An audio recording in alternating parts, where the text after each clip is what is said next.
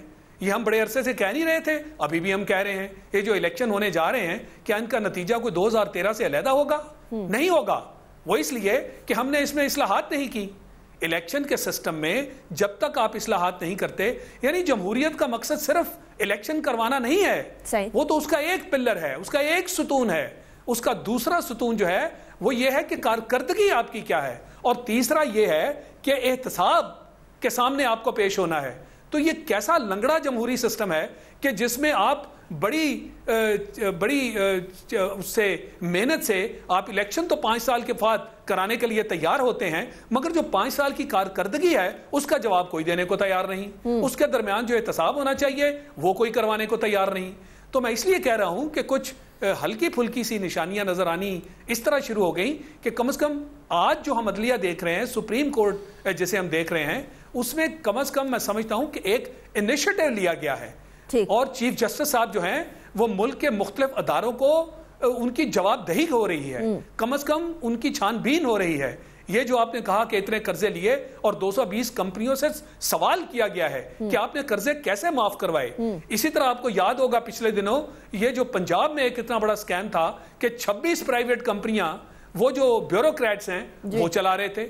ان کو کس نے اجازت دی تھی؟ لازمی چیز ہے جس کا اپنا فائدہ تھا کہ ان کو کہو خود بھی کھاؤ ہمیں بھی کھلاؤ.